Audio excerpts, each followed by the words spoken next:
Mga kapatid, magandang gabi po sa inyong lahat. Marami na namang tayong mga nakikita at mga napapanood na mga aksidente, mga banggaan, disgrasya sa mga highways at hindi lamang sa mga highways, pati sa mga establishmento katulad nung nangyari diyan sa NAIA Terminal 1 at katulad din ng nangyari diyan sa SCTEX sa May Tarlac na bumangga ang isang bus at inipit ang dalawang sasakyan, maraming namatay. Ngayon, meron na namang nadagdag dito po sa Antique. Isang white na van ang bumangga naman sa kasalubong niyang bus. So marami po ang nagbubuwis ng buhay. Ang mga sasakyan po ngayon ang tutulin. Noong araw kasi ganito, para makabuo ka ng isang matulin na sasakyan, siyempre karamihan dyan yung mga mamahalin. May kargang mga malalaking makina.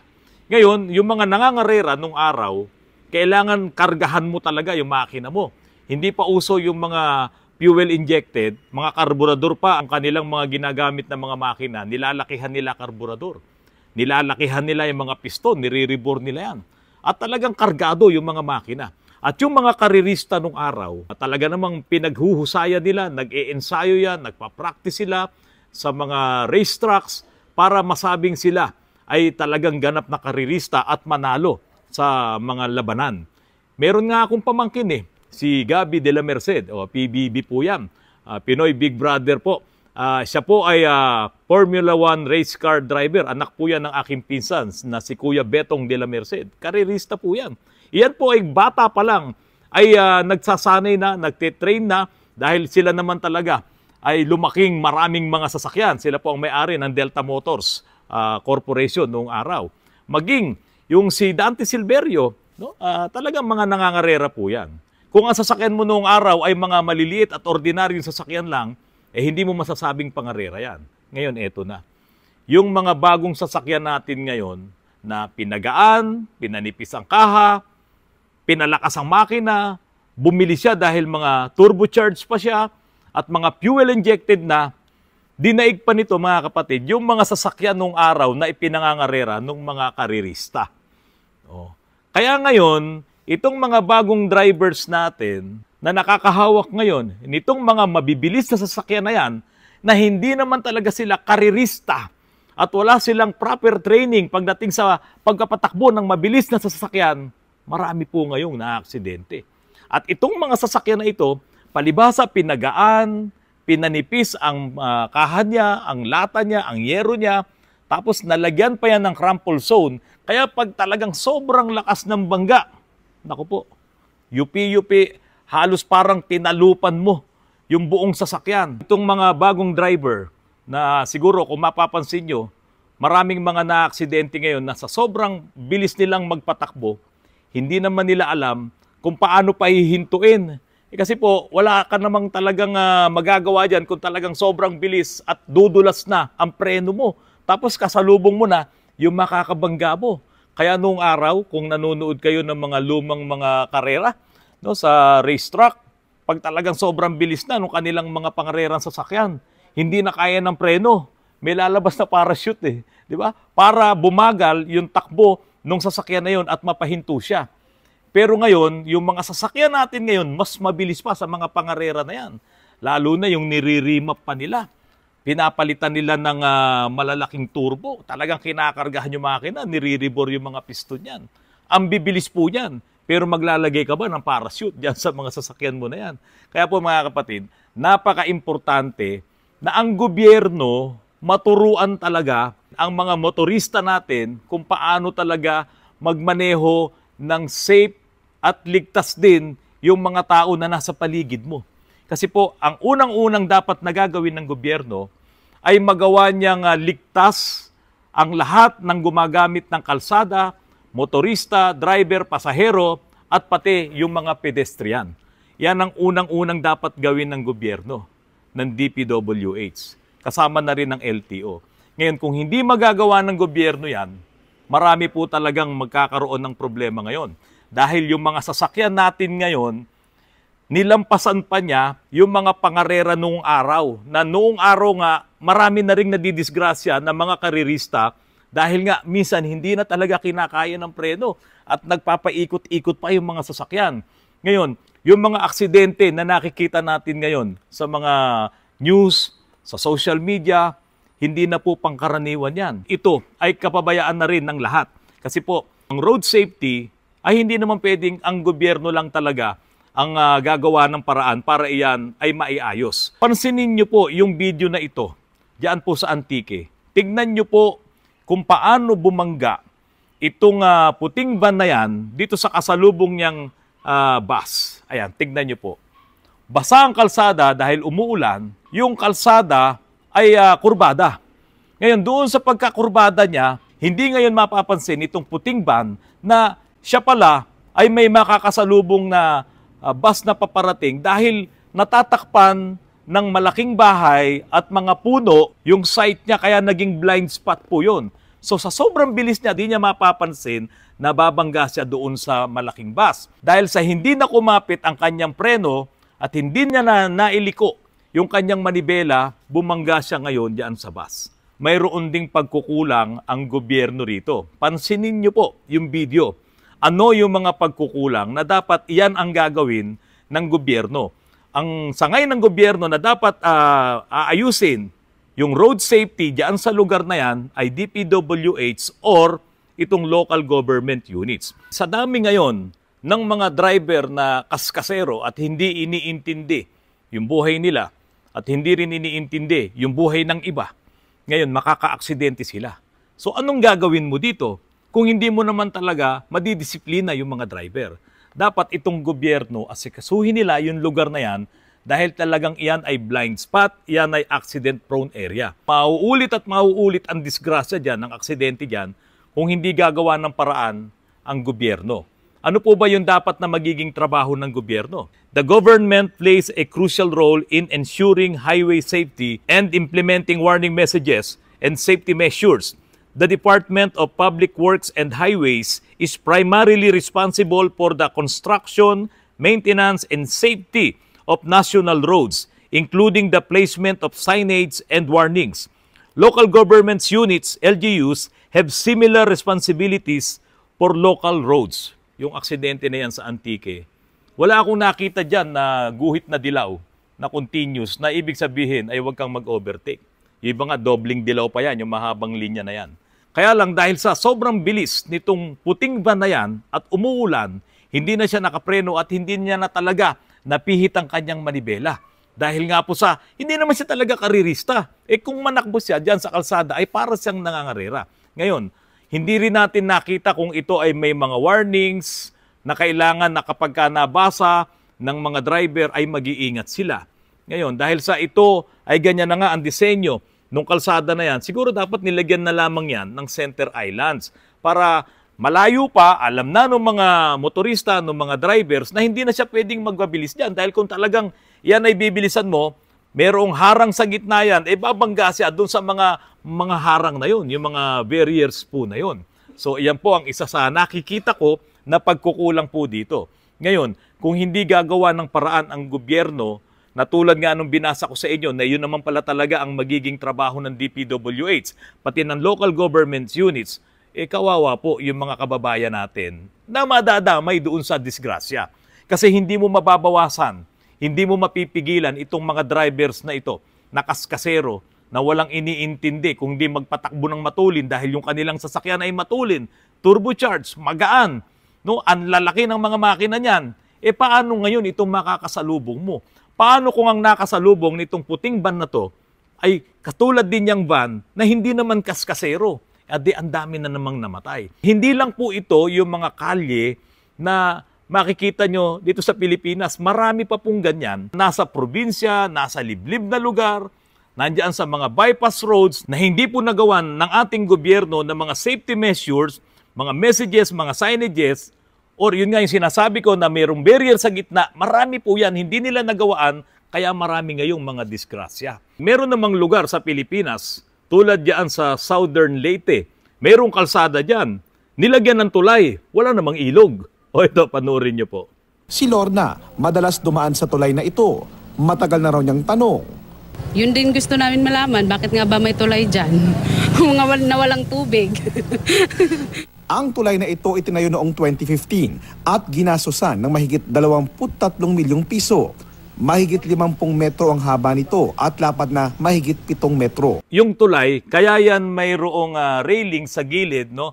Para kung sakaling dadaan ka dyan at magkaroon ng aksidente or ikaw ay malito, ay nakaharang yan para hindi ka mahulog dun sa ilog. Pero ito, wala namang ilog, pero bakit may railing siya dun?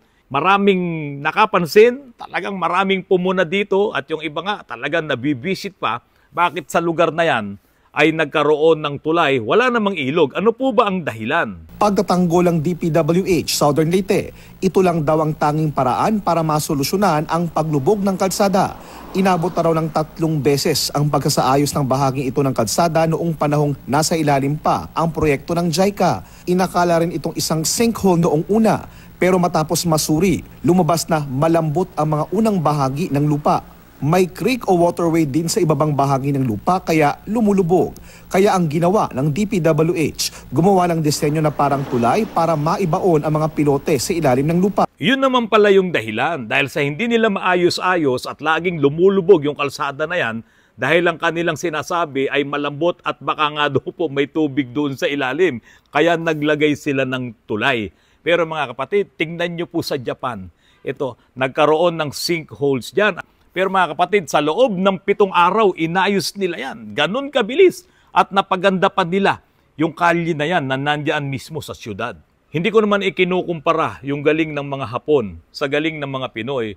Pero sa totoo lang, yung ginawa naman ng Hapon dyan sa Japan na kanilang ayusin, yung kalye na yan na nagkaroon ng sinkhole, talagang napakalaking trabaho niyan. Pero yung dito sa Southern Leyte, napakasimple nun kung tutuusin. Wala na bang magagaling na mga engineers ng DPWH para ayusin yun at hindi naman tayong magmukhang katawa-tawa dahil dun sa kanilang ginawang tulay na wala namang ilog. Ngayon, ito pa, yung tulay diyan sa Cagayan na bumagsak, bagong-bago, di ba? May dumaan daw na mga heavy trucks, punong-puno ng kargada, itong mga trucks na ito, overloaded daw po yun. Kaya daw po bumagsak yung tulay na yun. Ngayon, sa kapapanood ko, nung hearing niyan sa Senate with Senator Alan Peter Cayetano, iyan po pala ay talagang may problema yung pagkakagawa ng tulay na yan. At diyan nga po ay pinagsalita yung pong aking kaibigan na si Kuya Benji Lasam. At talagang sinabi nila na doon sa pag-audit nila sa tulay na yan ay may mga nakita na po silang mga depekto na kailangang ayusin. Ngayon, ang sabi po ng gobernador, diyan sa lugar na yan, ay overloaded nga daw po yung mga trucks na dumaan doon. Paano kung talagang maraming dumaan trucks doon, hindi mo ba yun padadaanin, pipigilan mo ba yun? Halimbawa, kahit sabihin mong hindi overloaded yung mga trucks na yan na may kargang mga graba, sabihin na natin ganun, tama lang yung karga nila, pero 10 yung dumaan o 20, edi siyempre, babagsak pa rin yun dahil para na rin siyang overloaded. So, ang ibig nyo bang sabihin, dapat isa-isa lang ang dadaan doon sa bago at modernong tulay na yan. Dito nga lang po sa Barangka, diyan po sa Marcos Highway, sa Marikina. Araw-araw po dyan. Traffic dyan. At kung ilan yung truck na dumadaan dyan at nata-traffic, nandoon sila sa ibabaw ng tulay. Kaya nga minsan pagka ako ay nandoon din, na nasabayan ko yung mga truck na yan, pag umaabante na yun, mararamdaman mo, nagsishake yung tulay. Pero hindi po bumabagsak yan. Ganong katiba yan.